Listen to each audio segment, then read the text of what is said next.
In June of 1998 in Jasper, Texas, law enforcement was dispatched to investigate the reports of a dead body. When they arrived upon the scene, they found a torso, and along with the torso of the body, a mile-long trail of blood. That led to the victim's head. And the victim in this case is James Burr Jr., and he was a 49-year-old black man. Following the blood spatter, they eventually found his wallet, sneakers, and dentures. Also at the scene of the crime was a lighter with a KKK insignia on it, indicating that this was potentially a hate crime. There was also a wrench with Berry on it, and that led them to 23-year-old Sean Berry, 23-year-old James King, and 31-year-old Lawrence Brewer. These three gentlemen had offered Burr to ride in the back of their truck. And what they did was they severely beat him, chained him by his ankles to the bumper of the car, and dragged him 3 miles, killing and dismembering him. At the time, Texas did not have a hate crime statute, and so all three were convicted of capital murder. Berry was sentenced to life, while King and Brewer both got the death penalty.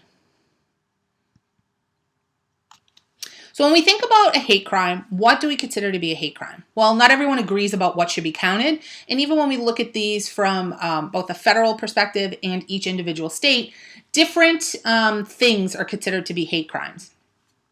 People also don't always agree as to whether or not we should be tracking hate crimes or whether they should count.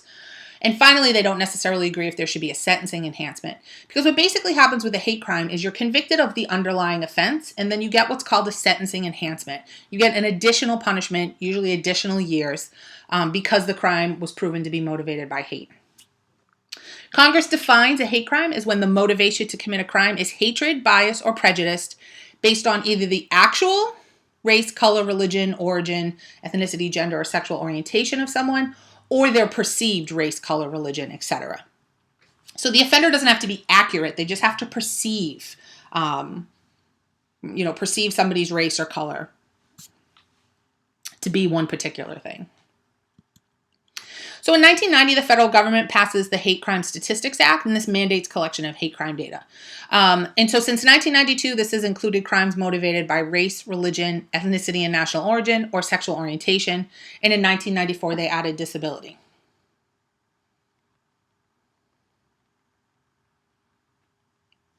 In 2014, just over 15,000 law enforcement agencies participated in this statistics program, and of them, 1,666 agencies reported 5,479 hate crimes.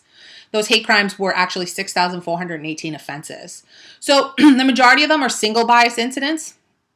And then there were 17 what are called multiple bias incidents. Okay, so there's multiple biases at play.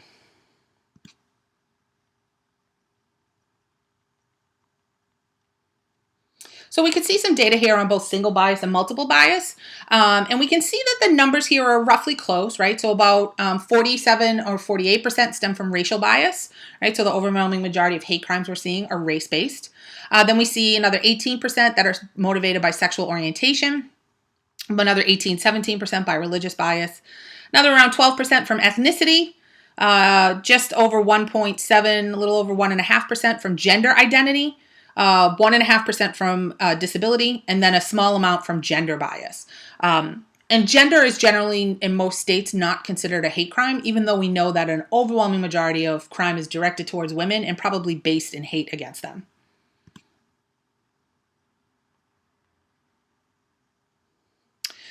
Of the 3,000 racial bias incidents, overwhelming majority here, about 2/3 are motivated by or against black folks, about 22% against white folks, 5.5% against Asian, 4.5% against Native Americans, and then some about 4%, 3.5% against people who have multiple races.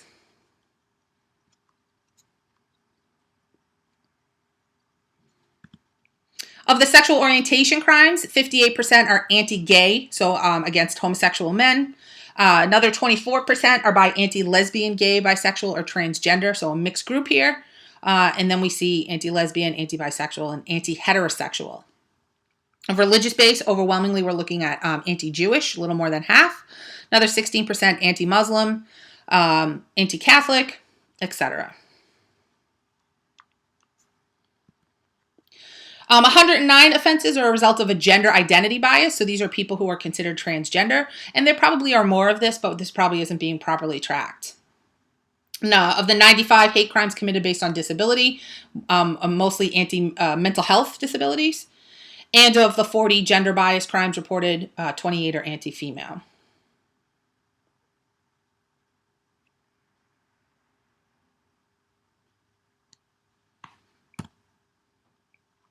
When we look at the offense type, what actual type of offense was committed that was considered a hate crime, we see that, we've got 27 to 26%. We see mostly intimidation, destruction, damage, and vandalism.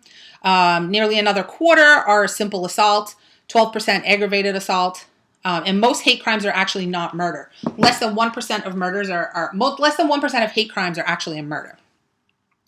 Again, overwhelming majority are directed at individuals, 82.4%, and then we see some others directed at businesses, religious organizations.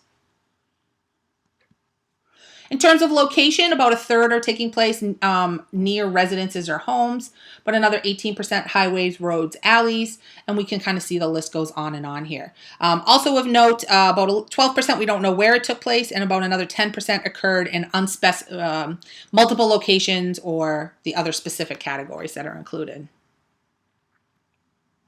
As far as offenders go, a little over half are white, about a quarter are black. As far as ethnicity goes, just under half are not Hispanic or Latino, but we also, for about 44%, do not know their ethnicity. So that makes the rest of these statistics. So we only know the ethnicity in just over half of cases. As far as age goes, the overwhelming majority, again, are 18 and over. So hate crimes are probably underreported. Departments might get a report of a crime and not realize it's a hate crime. They might not be properly trained to detect this. So on April 28th in 2000, Baumhammer appeared to systematically seek out non-whites to kill. He shot his Jewish neighbor 6 times and set her house on fire. He drove to India Grocers and shot 2 employees. He shot at 2 synagogues and painted a SWAT sticker on one. Shot 2 people at a Chinese restaurant. At a karate school, he spared a white student while shooting a black student and eventually was caught after the last killing and sentenced to death.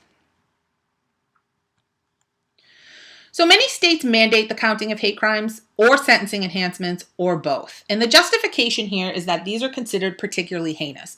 They're particularly dangerous and they're disruptive to society as a whole. They reach also beyond the impact of the person they're targeting and create fear amongst anyone who belongs to that group.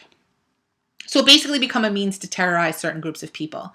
And also it could potentially send the message that violence against certain categories of people is okay. Arguments against this include, well, if I kill you because I don't like you because of your race, or I just kill you, you're still dead either way. So is one crime more harmful than others? It's also costly and it can be very difficult to prove. Again, remember, we need to provide evidence beyond a reasonable doubt. And then the other argument here is if the sentencing enhancement is based on your hatred of a particular group of people, is the sentencing enhancement basically a punishment of speech? So let's look at some historical cases. It's not really until the 1970s that we start to see laws being passed against hate crimes, and not until 1992 that the FBI starts actually collecting data on it.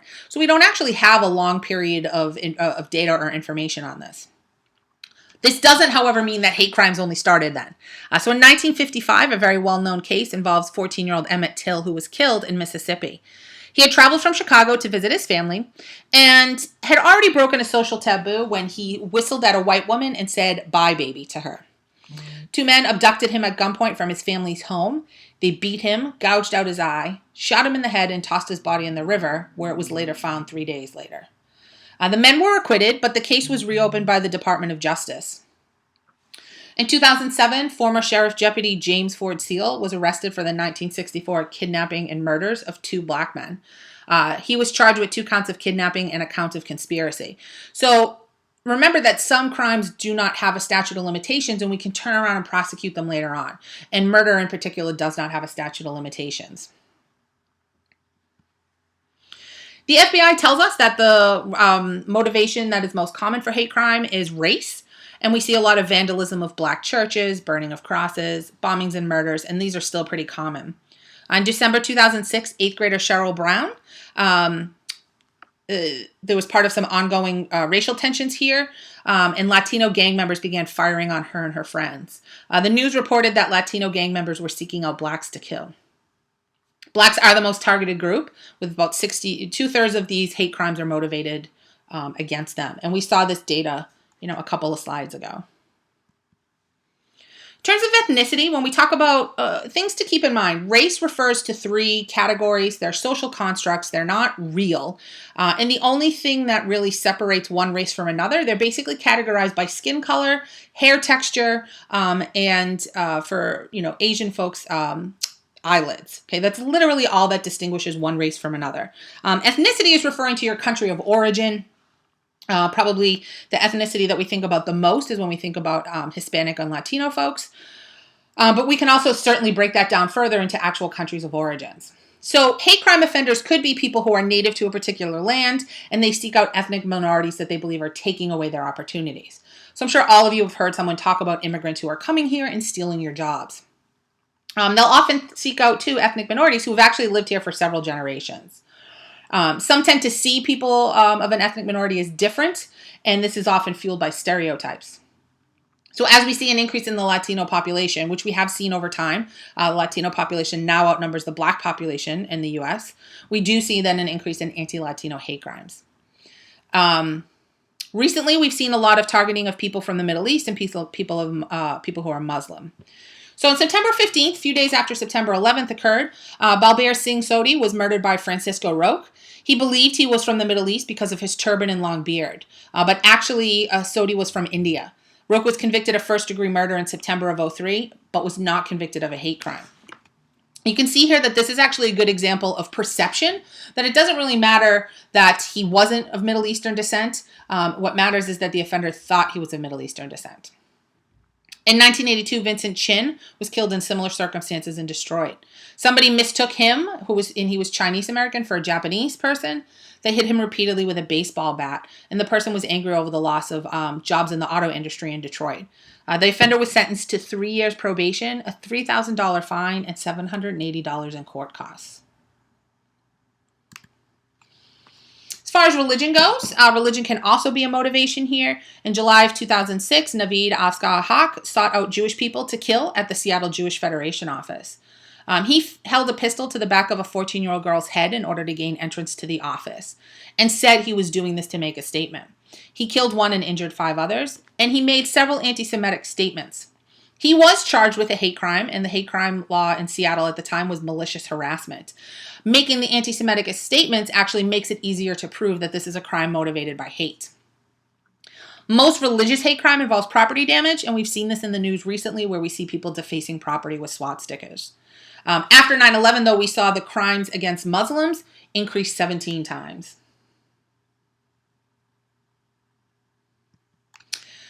As far as sexual orientation goes, there has been some opposition to including sexual orientation as a hate crime. Some people feel then that this gives gay men and lesbian women special rights and legitimizes homosexual behavior. This, however, is the third most common hate crime. Those who kill gay victims are far more likely to use the utmost brutality. Gay victims are more likely to be dismembered and suffer multiple stabbings and severe bludgeoning. Almost 60% of the 152 anti-gay murders between 92 and 94 involved overkill. These cases are more likely to involve multiple offenders, personal weapons, and more likely to occur in the victim's home. The offender in these cases is also more likely to be a stranger. So some offenders are specifically seeking out gay men, and we see the anger reflected in the damage that is done to the victims. So you guys might be familiar with the case of Matthew Shepard. In 1998, he was found unconscious and nearly frozen. He was tied to a split rail fence east of Laramie, Wyoming. His skull had been crushed, and had several wounds on his face and head. He was bruised on the back of his hands and in the area of his groin. He was taken to the hospital and he died 5 days later. He had been beaten with a foot-long .357 Magnum handgun. The offenders made pleas in order to avoid the death penalty, and they're each serving 2 life sentences, but they were not prosecuted for a hate crime. But this case spurred a lot of attention, and it happened in the same year as the James Byrd case for hate crimes. I actually heard Matthew Shepard's mother speak before, and interestingly enough, they were around the other side of the country. It took them, when they found out that their son was in the hospital, it took them 24 hours of travel to make it back to the U.S. in order to see him. They did make it back to see him before he had passed, but imagine when we think about, a crime that's particularly heinous or brutal, imagine spending 24 hours traveling, completely out of communication, and not knowing, if your son is still okay. As far as gender goes, in October '06, Charles Carl Roberts VI entered a one-room Amish house and ordered the boys out of the house. He shot 10 of the young girls and killed 5 of them. Just 5 days before Dwayne Morrison had sexually molested 6 high school girls, he held hostage inside a high school before shooting them to death and killing himself. So gendercide refers to the deliberate extermination of people of a particular gender. And as I mentioned before, these are usually not treated on hate crimes. So federally, this is not a protected class, and the FBI does not collect data on gender-motivated hate crimes. It was originally not included because people feared it would slow down the passage of the law. So what are some reasons to both include gender or to not include gender?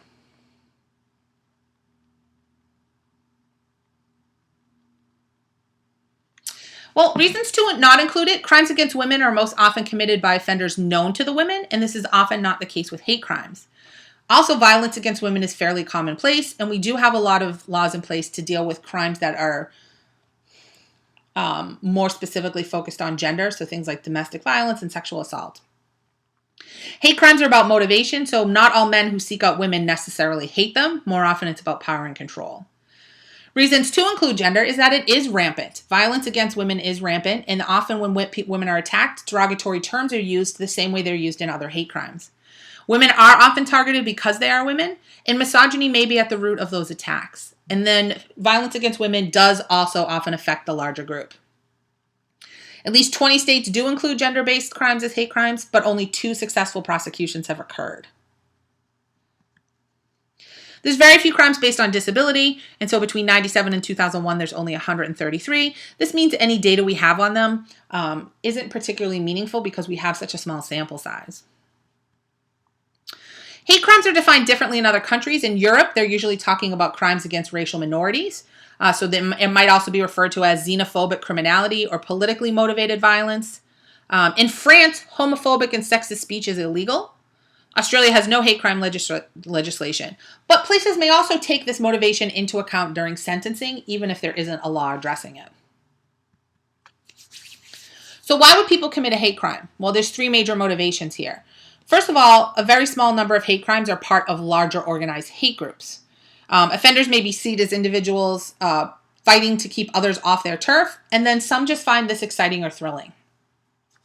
Fewer than 5% of Los Angeles hate crimes involve members of organized hate crimes. Most are committed by young people who mostly follow the law and see little wrong with their behavior, with their main motivation being prejudice. It's often supported by the environment in which the offender lives as well. So routine activities and lifestyle activities can probably explain some of this offending. Right? So vandalism is a pretty common religiously based crime. And part of this may be because it's much easier to identify a religious building as opposed to what someone's individual religion is. And that wraps up the chapter on hate crimes.